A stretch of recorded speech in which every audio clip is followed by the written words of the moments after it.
वालेकुम my YouTube family, कैसे हैं आप सब। आज मैं बना रही हूँ बीफ के शामी कबाब, जो कि बहुत इजी और क्विक रेसिपी है। बहुत झटपट बनने वाली ये रेसिपी है। तो स्टार्ट करते हैं। ये सारी चीज़ें चाहिए मुझे बीफ शामी कबाब बनाने के लिए। तकरीबन 1.5 kg है बीफ, वो ऐड करेंगे इसमें।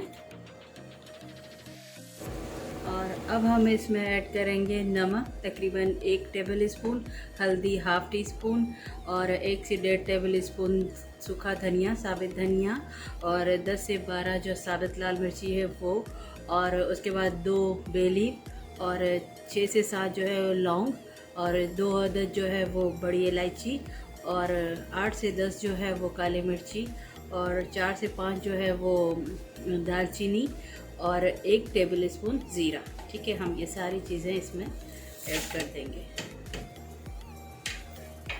और उसके बाद हम इसमें ऐड करेंगे तकरीबन 1.5 लीटर पानी। ठीक है, 1 लीटर या 1.5 लीटर पानी, आप वो देख लीजिएगा कि आपका गोश्त जो है वो कितने पानी में गलता है। तो मैंने इसमें तकरीबन 1 लीटर पानी ऐड किया है। ठीक है, और अब हम इसमें ऐड करेंगे 4 से 5 जो हैं वो लहसुन के जवे, और 1 से 1.5 इंच अदरक का टुकड़ा। ठीक है, उसको भी मैंने इस तरह से कट कर लिया है। इस तरह से कट करके ये सारा ऐड करेंगे।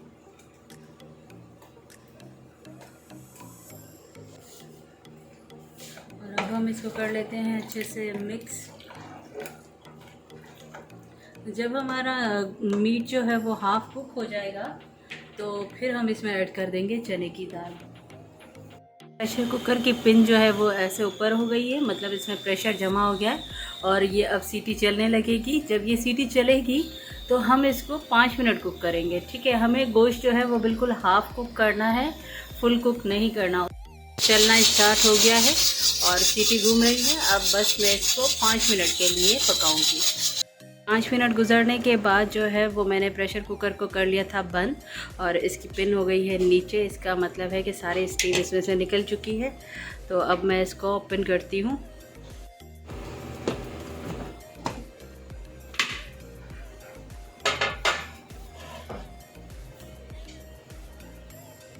ये देखिए, अभी तक इसमें पानी है, तो ये तकरीबन हाफ कुक हो गया है।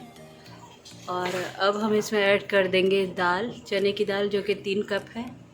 चने की दाल को मैंने तकरीबन 1 घंटा पहले भिगो दिया था, और इसका सारा पानी निकाल दिया है, और अब वो मैं इसमें शामिल करूँगी। अब ये जो दाल है, हम इसको भी अच्छी तरह से इसमें मिक्स कर लेंगे, और फिर से हम इसको प्रेशर कुकर को कवर करके, और फिर से तकरीबन हम इसको 5 मिनट तक पकाएंगे। ठीक है, करने के बाद मैंने फिर से प्रेशर कुकर को बंद कर दिया है, और अब ये फिर से 5 मिनट पकेगा।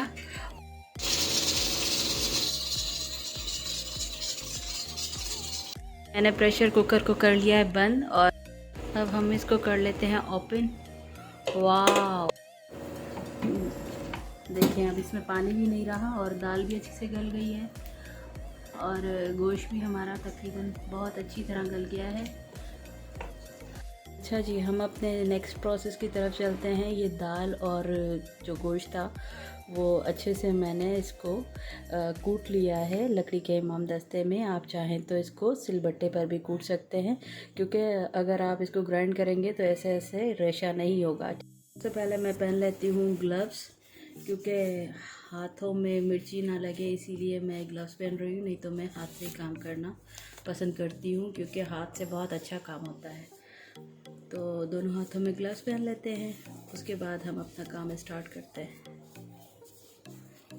आपको जो चीज़ बनाने नहीं आती तो आप लोग मुझे कमेंट बॉक्स में बता सकते हैं कि आपको कौन सी चीज़ मैं बनाना सिखाऊं। अच्छा जी, तो ये जो देखें, अच्छा ऐसा अगर कबाब बनाते हुए ऐसा गरम मसाला साबित आ जाए कहीं पे भी, तो आप उसको निकाल के साइड पे कर सकते हैं।